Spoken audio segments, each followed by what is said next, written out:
Hello students, कैसे हैं आप। तो बच्चों, स्वागत है आपका डीजीएस क्लासेस में। लास्ट लेक्चर में हमने एडिशन रिएक्शंस की बात करी थी। आज हम बात करने वाले हैं न्यूक्लियोफिलिक सब्स्टिट्यूशन रिएक्शंस की।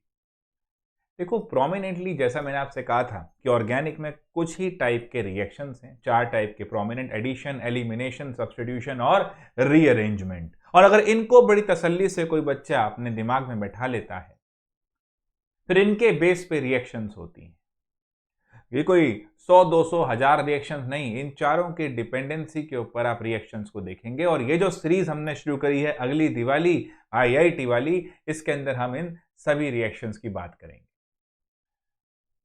अब बच्चों, मैंने आपसे कहा था पहले सेशन के अंदर एडिशन रिएक्शंस की बात की थी।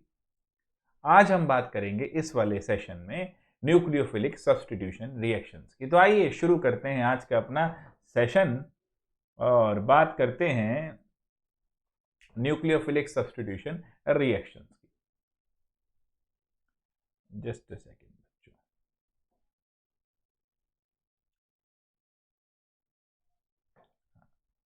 तो आइए आरंभ करते हैं अपना आज का सेशन।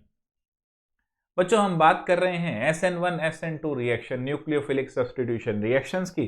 तो जरा देखना मजे से क्या क्या चीजें हैं। देखो, शुरुआत करते हैं एक जबरदस्त चीज से।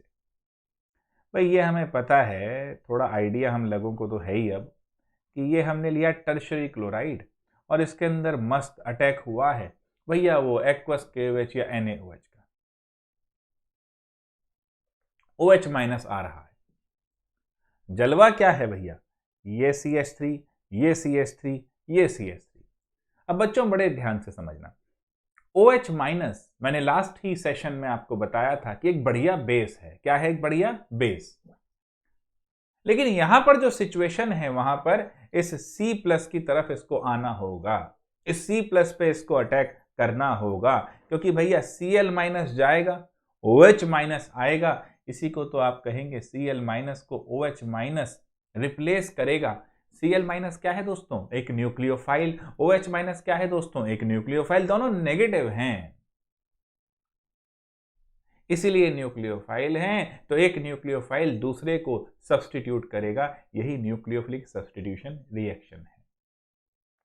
अब जरा ध्यान से समझना, यहां पर क्या हो रहा है? OH माइनस Cl जहां से हट रहा है उस कार्बन पे आना चाहता है, लेकिन अब समस्या गंभीर है। भाई, सामने की साइड से ही तो क्लोरीन निकलेगा माइनस लेके। क्या OH माइनस भी सामने की साइड से आ सकता है? ये एक बढ़िया सवाल हो रहा है। ये कुछ वो बात हो गई कि मान लीजिए ये आपका दोस्त है और ये आप हैं। अब आप दोनों बैठ बैठ के घर पे बैठ के मान लीजिए गेम खेलते हैं, ऑनलाइन गेमिंग करते हैं, जो भी करते हैं आप, गेम करते हैं। अब ये आपके पापा को पता है कि आपका ये दोस्त आएगा तो आपके साथ गेम में लग जाएगा, आपका टाइम खराब होगा। तो अब एक बात सोचिए, आपके पापा फ्रंट गेट से जा रहे हैं, क्या आपका ये दोस्त फ्रंट गेट से आ पाएगा? नहीं, दोनों में भयंकर रिपल्शन हो जाएगा दोस्तों। पापा तो हटा देंगे ना उसको, चलो बेटा पढ़ाई करो, उसको ही पढ़ने दो। ठीक ऐसे ही OH माइनस फ्रंट गेट से आना चाहेगा, Cl माइनस भी माइनस लेके है, दोनों फ्रंट गेट से टकराएंगे, आना जाएंगे तो प्रॉब्लम हो जाएगी। तो ये चीज तो नहीं हो सकती, यानी OH माइनस फ्रंट गेट से नहीं आ सकता, यानी सामने की तरफ से C प्लस पे अटैक नहीं कर सकता। OH माइनस क्या कहता है कि चलो भैया पीछे से चलने की तैयारी करते हैं, पीछे से ये तीन तीन बल्कि ग्रुप बैठे हैं, ये भी रोक देंगे। जलवा देखिए, सामने से यानी कि फ्रंट अटैक नहीं हो सकता, बैक अटैक होने का चांस भी खत्म। बल्कि ग्रुप है, ये कुछ ऐसा हो गया, पापा ने घर के पीछे भी अंकल आंटी दादा दादी बैठे हैं, वो कहेंगे बेटा कहाँ चले, चलो बाहर। तो ना तो फ्रंट अटैक हो सकता, ना ही बैक अटैक हो सकता। अब क्या करें? अब देखो जलवा, यानी OH माइनस तो बेचारा कुछ नहीं कर पा रहा। अब वो थोड़ी दूर जाके बैठ जाएगा, और जब पूरी तरीके से पापा कंपाउंड से बाहर हो जाएंगे, कहीं ऑफिस के लिए निकल जाएंगे, तब आएगा भैया। चलिए, बहुत अच्छी बात है। अब हमारे पास Cl निकलता हुआ, सोचने की बात है Cl क्यों निकल रहा है, क्योंकि K और Na उसके साथ OH के साथ आया था। चलो बढ़िया बात है जी। अब ये टर्शरी कार्बोकटायन बनता हुआ, और टर्शरी कार्बोकटायन जब आप बनाएंगे तो टर्शरी कार्बोकटायन स्टेबल कार्बोकटायन है। लेकिन अब इसके सामने दो सवाल है। ये एलिमिनेशन भी कर सकता है, और अगर OH माइनस लग जाए तो सब्स्टिट्यूशन भी कर सकता है। सवाल यह है क्या करेगा। एक बड़ा ही जटिल सा विषय आ रहा है कि अब ये क्या करे। क्या ये एलिमिनेशन का रूट ले या ये सब्स्टिट्यूशन का रूट ले, क्या करेगी। कई बच्चे कहेंगे सर पढ़ तो रहे हैं सब्स्टिट्यूशन, तो आप सब्स्टिट्यूशन ही लेके जाएंगे। नहीं रे, हम कुछ नहीं करते, मॉलिक्यूल करते हैं। जरा ध्यान से देखिए, यहां पर भी sp2 हाइब्रिडाइजेशन है। इस चीज को ध्यान से देखिएगा, स्टेबिलिटी का लॉ नहीं भूलना है मेरे IIT वाले बच्चों। तो यहां पर भी sp2 हाइब्रिडाइजेशन, और यहां पर sp3। मेरे भाई यहाँ 120 डिग्री का एंगल, यहाँ 120 डिग्री का एंगल, और ये 109 डिग्री पे चला जाएगा। बॉन्ड एंगल तो कम नहीं करना चाहेगा ना कोई भी मॉलिक्यूल, अदरवाइज तो उसकी स्टेबिलिटी पे गजब प्रॉब्लम हो जाएगी। तो वो नहीं चाहेगा कि बॉन्ड एंगल रिड्यूस हो। तो भैया ये तो एलिमिनेशन की तरफ जाना चाहेगा। ये तो गजब समस्या हो गई। करने चले थे सब्स्टिट्यूशन और हो गया है एलिमिनेशन। अब यही चीज कही जाती है कि एलिमिनेशन और सब्स्टिट्यूशन साथ साथ होते हैं, इस वजह से कही जाती है। यह ध्यान रखिएगा, बड़ी सीधी सी बात है बच्चों। आप क्या करना चाह रहे थे, आप करना चाह रहे थे सब्स्टिट्यूशन, कार्बोकटायन बना। वो कहता है भाई मैं क्यों करूं सब्स्टिट्यूशन, मेरे को तो स्टेबिलिटी मिल रही है एलिमिनेशन से, तो मैं तो करूंगा एलिमिनेशन, मेरा तो बॉन्ड एंगल मेंटेन रहेगा। कुछ बात तो है, सही कहा जी, बिल्कुल।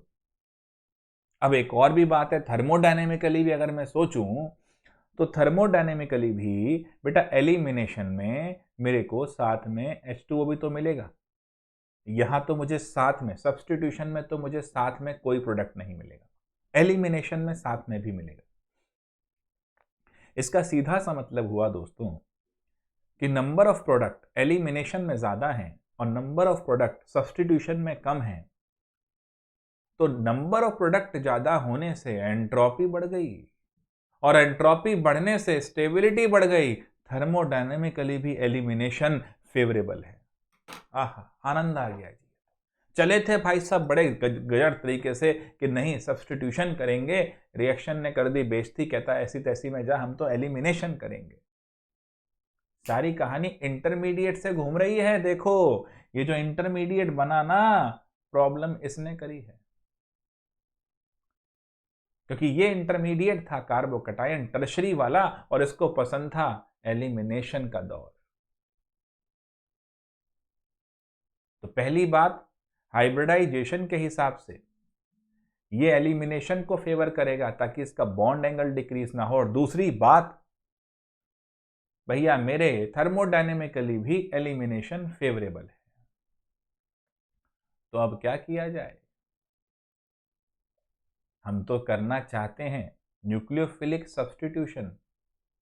देखो आप समस्या को देखो, समस्या क्या है। देखा जाए तो जैसे ही ये कार्बोकटायन बनता है, इसका अल्फा कार्बन अपना H लूज करने की कोशिश करता है ताकि इसके प्लस चार्ज को समाप्त किया जा सके। अरे पढ़ते नहीं, हाइपर कंजुगेशन वगैरह पढ़े हैं ना, और नहीं पढ़े हैं तो अपने हमारे चैनल पे डीजीएस क्लासेस को फटाफट से सब्सक्राइब करो, लाइक करो और कमेंट में डालो कि सर इंटरमीडिएट भी पढ़ा दो। अब देखो बच्चों, यहां पर मजा ये है कि ये तो कहानी चल रही थी एलिमिनेशन की तरफ, और चार्ज बनते बनते ही खत्म हो रहा था एलिमिनेशन होने की वजह से। अगर मैं किसी तरह इस चार्ज को होल्ड कर जाऊं, अगर मैं किसी तरह इस प्लस को मेंटेन कर जाऊं, तब मेरा OH माइनस इस प्लस पे आके लग जाएगा। तो अब इसका समाधान क्या है? अगर एलिमिनेशन की तरफ नहीं जाना है तो समाधान क्या है? आप इस प्लस चार्ज को सस्टेन कर सकते। मेरे बच्चे, प्लस चार्ज सस्टेन कैसे होगा? जरा सोचो, क्या चीज डाली जाए? अरे सर, पानी डाल दो ना यार, पोलर प्रोटिक सॉल्वेंट। पानी डालेंगे, पानी तो चार्ज को मेंटेन रखता है। जब Na प्लस Cl माइनस को पानी में डालते हैं, प्लस को अलग रखता है, Cl को अलग रखता है, इसका मतलब प्लस चार्ज को मेंटेन करने के लिए पानी बहुत बढ़िया है। कहते नहीं हो डाइलेक्ट्रिक कांस्टेंट बहुत बढ़िया है इसका। तो वाटर जो है ये एक पोलर प्रोटिक सॉल्वेंट है और ये इसके प्लस चार्ज को मेंटेन रख पाएगा। इसलिए पानी जब डाला जाएगा तो सब्स्टिट्यूशन हो जाएगा। इसे कहते हैं सॉल्वेंट इफेक्ट। ये है SN1। ये पूछता है सारा ड्रामा IIT। और अगर सिंपल सी बात कहूं तो कैसे याद कर पाओगे? ओ भैया, आग लगाओ तो एलिमिनेशन, पानी डालो तो सब्स्टिट्यूशन। बड़ा सिंपल। आग लगाओ यानी टेम्परेचर बढ़ाओ, रिएक्शन में कहीं पर भी डेल्टा दिख जाए ना, यानी हीट कर रहे हो और थर्मोडायनेमिकली एलिमिनेशन फेवरेबल है, तो प्रोडक्ट एलिमिनेशन वाला ही ऑप्शन में लगा देना। 2-3 साल से ऐसे सवाल लगातार दिख रहे हैं। और पानी डाल दो तो सब्स्टिट्यूशन है, क्योंकि फिर वो चार्ज सस्टेन कर जाएगा, फिर सब्स्टिट्यूशन हो जाएगा। SN1 में ये चीज ध्यान रखना। अब दोस्तों यहां से चलते हैं तो सेकंड स्टेप। पहले स्टेप में तो आपको समझ में आ गया, कार्बोकैटायन बना था, यानी जब ये Cl था, यहां पर OH कुछ नहीं कर पाया, खुद सबस्ट्रेट अपने आप को कार्बोकैटायन में ले गया। ये पहला स्टेप, और इसमें Cl माइनस निकलता हुआ। और दूसरे स्टेप में बहुत ही आसानी के साथ OH माइनस लगता हुआ। दो स्टेप में रिएक्शन हो रही है। एट ईच स्टेप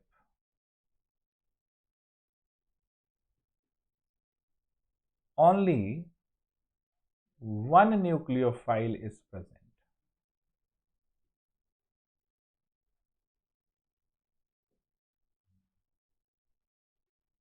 इसलिए कहते हैं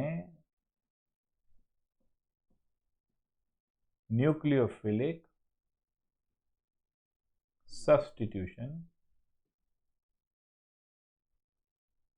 यूनिमोलिक्यूलर, और SN1 पहला तरीका ये है इसको SN1 कहने का। दूसरा देखो, इस रिएक्शन की रेट की जब बात की जाती है, रेट में जब ऑर्डर देखते हो तो ऑर्डर देखते हुए काइनेटिक्स में ये जरूर पढ़ा है कि जो रिएक्शन की एक्टिवेशन एनर्जी में जो भी रिएक्टेंट अपना कंट्रीब्यूशन कर रहा है उसी की पावर ऑर्डर होती है। इस रिएक्शन में अटैकिंग न्यूक्लियोफाइल कुछ नहीं कर रहा, सारा जो है सबस्ट्रेट कर रहा है। कैसे कर रहा है सबस्ट्रेट? अरे रिएक्शन को प्रोसीड करने में जो एनर्जी लगेगी वो इस कार्बोकैटायन की स्टेबिलिटी की जो एनर्जी है, ये स्टेबल कार्बोकैटायन है, जब ये स्टेबिलिटी पॉइंट पे आएगा तो एनर्जी छोड़ेगा, वो एनर्जी इस रिएक्शन को एक्टिवेशन एनर्जी प्रदान करेगी। यानी इस रिएक्शन का जो ऑर्डर है वो खाली सबस्ट्रेट पे डिपेंड करेगा। तो ऑर्डर भी हो गया 1, इसीलिए भी SN1। ऑर्डर भी हो गया 1, इसीलिए SN1। क्लियर है भाई साहब? अब देखिए मजे की बात, स्टीरियो केमिस्ट्री की बात आपसे की जाती है, वो तो पता है आपको, रेसिमिक मिक्सचर बनता है, उसके ऊपर सवाल के अंदर ले लूंगा। लेकिन वैसे भी देखो ना यार, सबस्ट्रेट था, न्यूक्लियोफाइल था, ये चला गया, प्लस चार्ज हो गया, पीछे वाले इस पे आ गए, 50% चांस है रिटेंशन हो जाए, 50% चांस है इन्वर्जन हो जाए। तो बन जाएगा क्या? रेसिमिक मिक्सचर, इक्विवेलेंट मिक्सचर हो जाएगा। चलिए, बहुत ही मजेदार चीज थी, काम बढ़िया हो रहा था। अब फिर SN2 आया। अब SN2 में क्या है जी? बैक अटैक पॉसिबल है। क्यों? वही आपका दोस्त मस्ती से चला आ रहा है। फ्रंट से तो अटैक नहीं कर सकता, पापा जा रहे हैं पीछे लेकिन दो छोटे बच्चे खेल रहे हैं, ये आएगा, अबे क्या कर रहे हो भाई, चलो हटो। ये जो आने वाला न्यूक्लियोफाइल है, इसका जो इलेक्ट्रॉन क्लाउड है, ये इन छोटे छोटे और इन तीनों को ही एक अम्ब्रेला के इन्वर्जन की तरह घुमा देगा और बैक अटैक शुरू हो जाएगा। ये धीरे धीरे OH पीछे से अटैक करता चला जाएगा, फ्रंट से Cl निकलता चला जाएगा, और ये रहा हमारा बाकी सारा हिसाब किताब। ये बन गई ट्रांजिशन स्टेट। SN1 में बना था इंटरमीडिएट, यहां बन गई ट्रांजिशन स्टेट। कोई दिक्कत तो नहीं बालक, बड़ा आसान। अब ध्यान से देखना बच्चों, यहां पर जो एक्टिवेशन एनर्जी का खेल हो रहा है, जैसे जैसे पीछे से ये बॉन्ड बन रहा है, bond formation is exothermic in nature, bond breaking is endothermic in nature. Bond बनता है तो एनर्जी निकलती है और तोड़ने के लिए एनर्जी दी जाती है। दोस्ती होती है, दो दोस्त पास आते हैं, स्टेबल हो जाते हैं, आराम आराम से भी बात कर लेते हैं, और उसी रिश्ते को तोड़ने के लिए आपको और गर्मी देनी पड़ती है, दोनों को भड़काना पड़ता है, दोनों एक्साइटेड स्टेट पे आते हैं, हायर एनर्जी स्टेट पे आते हैं, तभी अलग होते हैं।